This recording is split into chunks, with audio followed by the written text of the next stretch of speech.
Hey everyone, and welcome back to another video. First of all, sorry about the slightly longer break between my last upload and this one. I worked like 6 out of 7 days last week, and I was just way too tired to make a video. So I took a couple more days to rest, but now I'm back and hopefully better than ever. So in this video, we're going to be doing an old KTube classic, but one that I haven't seen any other K-pop YouTuber do in a while. I'm sure you can all guess from the title. Today, I'll be sharing 100 one-sentence K-pop opinions. Rather than going into detail about each and every opinion, I only get one sentence to explain myself in each of these. So all of you kind of just have to take what I say at face value and then interpret it however you want. This is going to be a slightly longer one, so buckle your seatbelts, and without further ado, let's just hop in with opinion number 1. 1. There's a lot of things positive and negative to know about Somi, but for me personally, I'll only ever be able to remember her for her tweets about her dad from now on. 2. HYBE is trying so hard to monopolize the K-pop industry to the point that I think they need to be taken down, and I wouldn't really care if all HYBE groups had to be collateral in order for that to happen. 3. I couldn't really care less if Minheejin is anti-HYBE, she's still a freak and I don't like her. 4. Vocal doubles are starting to become a major factor within the K-pop industry, and I wish some music professionals would start to call it out. 5. I'll like Soyeon significantly less if she actually ends up joining KOZ after her Cube contract ends. 6. Somi hasn't made a good song since Watermelon and hasn't had a good title track since Birthday. 7. The Boyz were releasing really horrible music for a minute there, but they kind of brought it back with Watch It and Honey. 8. ATEEZ's best song this year was Hongjoong's collab with Chungha, so stream eeny meeny. 9. Everglow are probably the biggest example of a K-pop group that shot themselves in the foot with a long hiatus. 10. At this point, it's impossible to stan NCT without at least acknowledging that they have an extremely problematic sense of humor. 11. Zerobaseone are the group who have done intergroup fan service the best. It's actually kind of impressive. 12. Riize is by far the most promising rookie group of 2024, including Big Four groups. 13. Chick Chick Boom kind of brought Stray Kids back when it comes to good title tracks, but the album was still really lacking for me. 14. Now that I know that there's a version of TXT's Blue Hour with the dance break on Spotify, I do not listen to the regular version anymore. 15. Kiss of Life are overworked, but there isn't really a way to give them a proper break if they want to continue their momentum. 16. Okay, but why does it not raise major alarms for people that idols talk so casually about going to the hospital on their days off for things like extreme fatigue? And why do they have to wait until their days off to go? 17. Especially after 50/50's case, my eye is heavily focused on any smaller company that has an artist blow up because it seems like they're so much more likely to start mistreating them. 18. Sistar used to be my favorite second-gen group, but after Kara's revival, they have easily taken that crown and are my new faves. 19. New Jeans definitely aren't that bad, or are even the worst perpetrators of the same song syndrome in K-pop right now. And if I had to say who it is, I would say that it's probably Riize. 20. Out of all post-Loona acts, my favorite is probably Odd-Eye Circle, with Loossemble as a close second. 21. I don't think Chuu's solo music is ever gonna really take off outside of maybe Korea, but she's by far the most successful domestically, so she'll be fine. 22. Chanel, Yewon, and all 4 of the new 50/50 girls will always be weird to me for deciding to join that company. Free Kina, by the way. 23. NCT's Walk is probably the only album or even mini album that I wholeheartedly like from a boy group this year. 24. With no further explanation, the best K-indie and K-R&B artists are the ones who have collaborated with Japanese artists. 25. Okay, I'm usually able to tell when a K-pop song is gonna age well or not, but I was very wrong about Cheeky Icy Thing by Stacy. 26. After Rosé decided to join the Black label, I am significantly less excited about her future solo releases. 27. Besides her though, I am much more excited for Blackpink solos than any news about potential OT4 music in the future. 28. I don't see Made In being super popular once they debut. 29. Billy are kind of the dreamcatcher of 4th gen when you think about their popularity and fandom culture. 30. I miss the Universe singles. We got some really good songs from that app, I won't lie. 31. The lack of popular names involved with Queendom Puzzle was the biggest reason it didn't work. 32. No Pink Pantheress inspired K-pop song has topped her song Pain. 33. Lucy is still the best K-band of all time, by the way. And 34. Day 6 is extremely overrated too. 35. Extraordinary heroes are a lost cause because of JYP's incompetence. 36. Triple S would be the perfect group for me if some of their members weren't so insanely young. 37. On average, I would definitely guess that mental health in the idol industry is worse than most other entertainment industries. 38. The ITZY girls had much less soloist potential than the IOI members. 39. For the most part, I think it's a good idea to start your own company as a K-pop idol if your fan base is extremely solidified and dedicated, which is why Hyolyn starting her own company didn't go super well.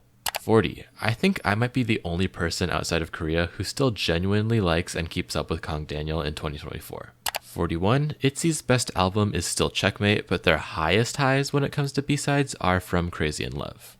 42. This has been an issue people have talked about for over a year at this point, but K-pop Twitter has gotten way too comfortable with the ironic homophobia jokes. 43. I could care less if somebody damages or destroys their own photocards to pin them up or make a funny video or whatever because it's their property and they're allowed to do what they want with it. 44. Although as I've gotten older, I don't think that merch and stuff like that in general is important, really at all. 45. As of right now, the only Kepler members with good chances of success after their eventual disbandment are probably Xiaoting and Bahie. 46. It's a really big missed opportunity in K-pop that more groups don't do mermaid concepts during summer. 47. Le Sserafim could really pull off a full-on mermaid concept. They'd probably do it the best. 48. There is no Beyonce of K-pop right now, and if there ever was, their vocals have regressed too far for them to still own that title. 49. I think K-pop as a genre has grown in terms of casual listeners and fans recently, but has shrunk in terms of dedicated stans and fandom sizes. 50. Because of this, a lot of popular groups seem to be less relevant on social media than they actually are, at least compared to their predecessors. 51. 50/50's re-debut with Kina and Chanel is probably going to be very successful in Korea, and I'm upset about that. 52. I know some of you really love Chanel and Yeon and whoever, but if you actively support Attract and 50/50 2.0, I don't like you.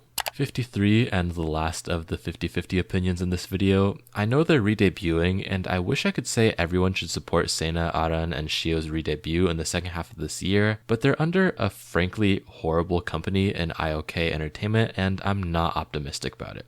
Okay, sorry, one more. 54. The 6 songs that the original 50/50 had are some of K-pop's best tracks ever though, and nothing can take that from them. 55. Anyways, JYP Entertainment is honestly not big four material if we're only considering the management of their groups that debuted after ITZY. 56. I would say the same thing about YG and their groups post Blackpink, but I guess Treasure's popularity in the continent of Asia and Baby Monster's unexpected success has proven me wrong. 57. No, but seriously, Vicha, Extraordinary Heroes, honestly, NMIXX, and this new boy group that they're trying to make, it's like JYP Entertainment is just throwing every idea they have out there and hopes one will stick. 58. And on that note, NMIXX have definitely been sticking for me, at least recently. 59. Cat's might be marketed better than Vicha, but I think they're one of the most disingenuous groups that has ever been created. 60. Hybe is the biggest perpetrator of payola in K-pop. 61. K-pop reality YouTube shows could become interesting again if we had more mixed group seasons. 62. Kiss of Life is one of, if not the straightest acting K-pop group I've ever seen. 63. I wish we had more idols write their own lyrics, specifically the rappers, so that cringe compilation makers would have an endless amount of content to choose from. It would be hilarious. 64. None of the idols who have collabed with fashion designers have wowed me with their red carpet appearances. 65. I feel like a lot of K-pop idols, man or woman, are model first and musician second.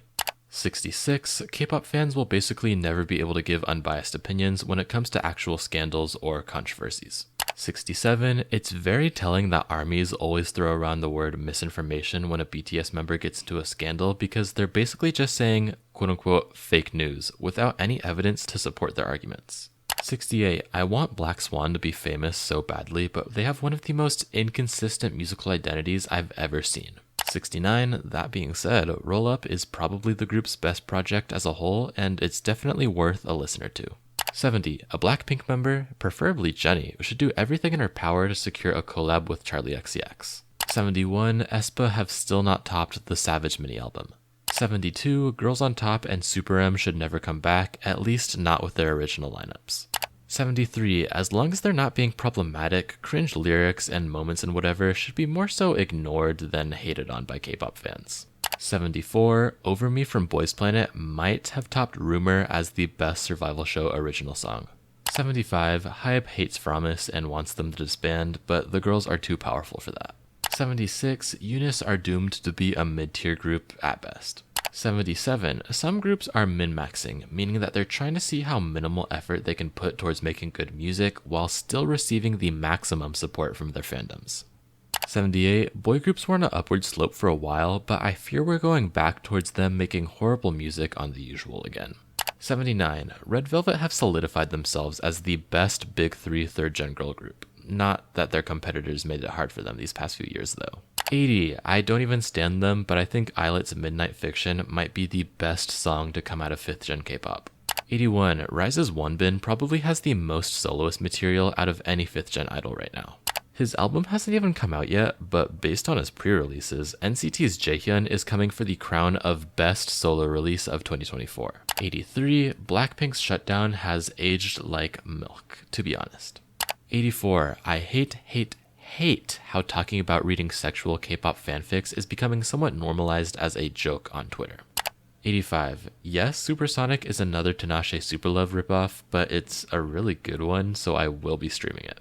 86. I'm not really interested in Bad Villain, like, at all. From the rapping to the girl crush concept, they seem very outdated. 87. ABCD is better than Pop, but I'm Nayeon was a way better album than NA.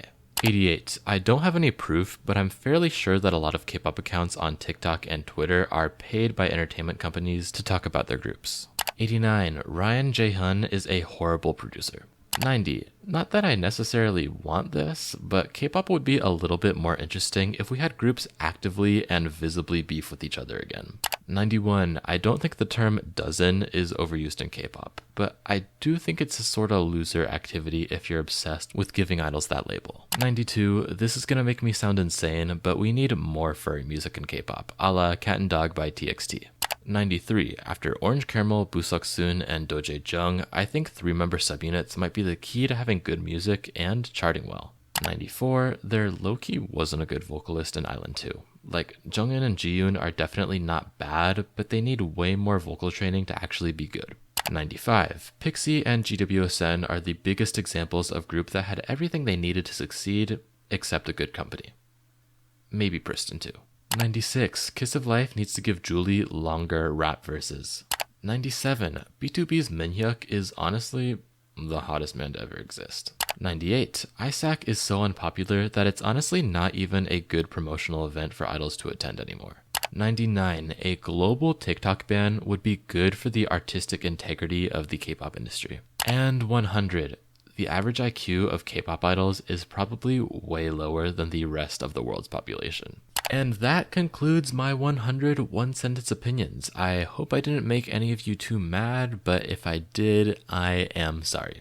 Like, I'm genuinely sorry. If there were any opinions of mine that particularly stood out to you, please tell me which ones in the comment section down below. And if the comments in this video aren't generally negative, then I'll try to respond to all of them. Thank you all so much for watching. I hope you enjoyed, and if you did, make sure to hit the like and subscribe buttons. I'll try not to take more than a week to upload again, but again, no promises. But either way, no matter how long it takes, I hope to see you all in the next one. Again, thank you all so much for watching, and I'll see you next time. Peace out.